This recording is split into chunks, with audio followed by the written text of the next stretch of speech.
안녕하세요. 조명의 세이프카입니다. 개인택시 양수 자격 요건 중에 제일 기본적인 것이 무사고 운영 경력인데요. 구독자분들한테 가장 많이 받는 질문이 경찰에 신고되진 않았지만 보험 처리한건이 있는데 괜찮은가요? 라는 질문이거든요. 나중에 면허 취소가 되는 건 아닌지 정말 걱정되죠.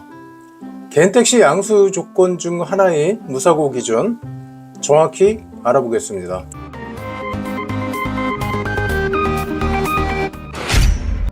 경찰에 신고된 것만 없으면 아무 상관없습니다. 자, 이렇게 말로만 하는 것보다는 법이 어떻게 되어 있는지 정말 괜찮은지 알아보는 게 안심이 되겠죠. 1억이 넘는 돈이 왔다 갔다 하는데 정확히 알아봐야 되겠죠. 여객자동차 운수사업법 시행규칙 19조에 보면은 양도 양수 인가 신청일부터 계산하여 과거 5년 이상 국내에서 무사고로 운전한 경력이 있는 자일 것, 이렇게만 되어 있습니다. 무사고로 운전한 경력이라고만 되어 있지 그 기준이 정확히 어떤 내용인지는 없어요. 근데 여객법 시행규칙 별지 18호에 보면은 양도양수 인가 신청 시 첨부 서류가 있는데요.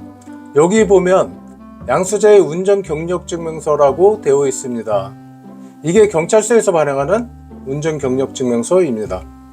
만약에 보험 처리한 건도 무사고에 해당 안 된다 한다면 보험회사 사고기록 조회서가 포함되어야 되겠죠. 자, 아직 불안하신가요?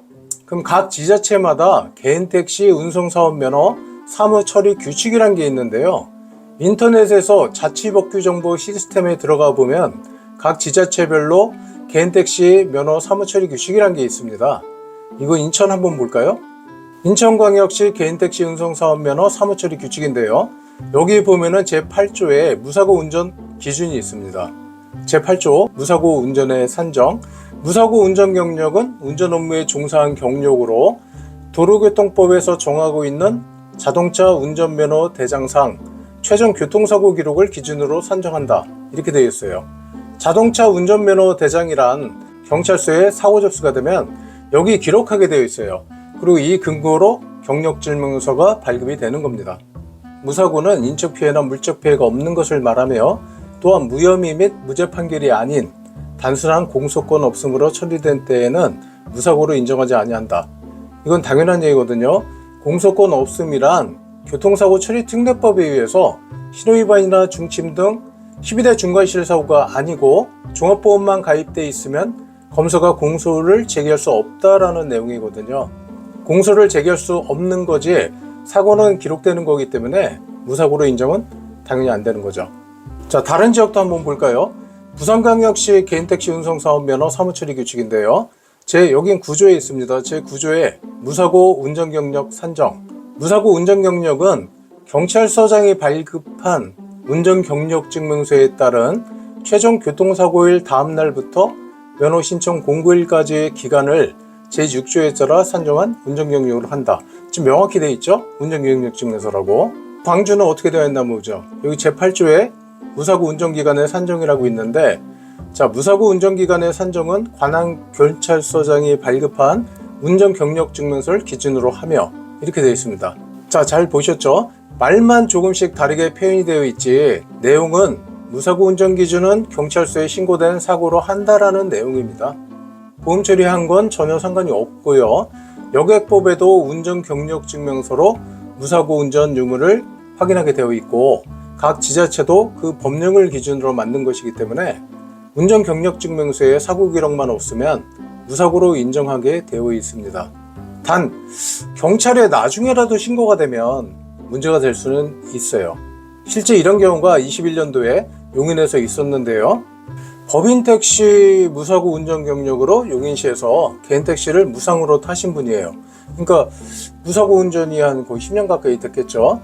이분이 한 2년 개인택시를 하시다가 61세가 넘으셔서 개인택시를 팔았는데요.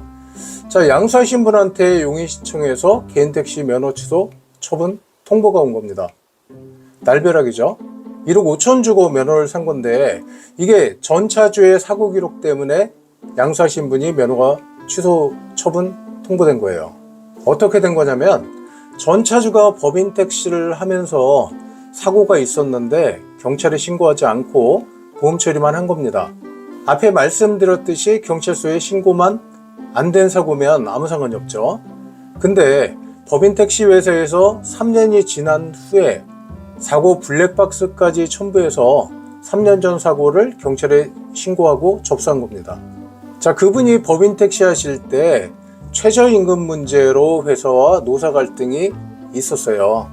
그리고 개인 택시를 받고 나간 후에 속된 말로 엿먹으라 하고 회사에서 경찰에 사고 접수를 한 거고요. 나중에 신고된 거기 때문에 사실 시청에서도 알 수가 없는데 택시회사에서 용인시청에까지 통보를 한 겁니다. 이 사람이 무사고로 개인 택시를 받았는데 그 기간 동안에 사고가 있었다, 경찰에 신고까지 됐다, 그럼 면허받을 때 무사고 평가 기간에 경찰에 신고된 사고건이 있으니까 개인 택시를 받을 수 있는 자격에 결격이 생긴 거죠. 최종적으로 용인시청에서 심의위원회를 열어서 면허 취소 처분을 취소해서 면허가 살긴 했는데요. 자, 근데 이건 회사하고 노사 갈등으로 회사에서 정말 좀 나쁘게 악랄하게 나중에 신고를 해서 문제가 된 거고요. 제가 개인택시 공제업 30년 근무하는 동안에 합의까지 다 끝난 사고가 나중에 피해자한테 신고되는 경우는 전혀 없습니다. 누가 신고를 하겠어요? 경찰에 신고는 사고 당사자만 할 수가 있거든요. 제3자가 신고할 수는 없고요. 단지 전 사례는 택시회사는 사업주이기 때문에 가능한 거였죠. 보통 보험 처리하고 피해자가 보험회사랑 합의도 끝났고 하면 경찰에 신고될 일은 전혀 없습니다. 단 아직 보험회사랑 피해자가 합의가 안 됐다, 간혹 가다가 과실이나 합의금 문제로 피해자가 나중에 경찰에 신고하는 경우가 있긴 있습니다. 많진 않아요. 그런데 보험 처리가 다 끝나고 합의까지 했으면 그 다음에 신고하는 경우는 절대 없어요. 보험 처리 한 건이 있다 그러면 보험회사에 그 사고건이 종결이 됐는지 확인해 보시는 게 좀 더 확실하겠죠. 경찰에 신고된 사고가 있더라도 가해자가 아닌 피해자인 경우는 상관없는 거 다 알고 계시죠? 뇌과실이 40%가 있다 하더라도 경찰서에서는 가해자인 경우만 운전면허 대장에 등재되는 거기 때문에 피해자인 경우는 아무 상관없습니다. 또 개인 택시를 준비하는데 만에 하나 사고가 난다면 바로 보험사 현장 출동을 부르세요. 신호위반이나 중앙선 침범 등 12개 중대사고가 아니면 경찰이 왔다 하더라도 보험사 현장 출동 불렀다 하면 그냥 갑니다. 나중에 문제 생기면 연락하라 하고 다 그냥 가요. 현장에서 절대 언쟁하지 마시고요. 자차 보험이 들어있다 하면은 과실에 연연할 필요도 사실 없습니다. 어차피 할증 들어가는 거라서 과실 10%, 20%, 30%더 들어가도 할증은 똑같다고 보면 돼요. 순리대로 보험 처리하시면 신고된 일 없으니까 개인 택시를 준비하시는 분들은 앞으로 주의하시기 바랍니다. 이상 조명구의 셀프카였습니다.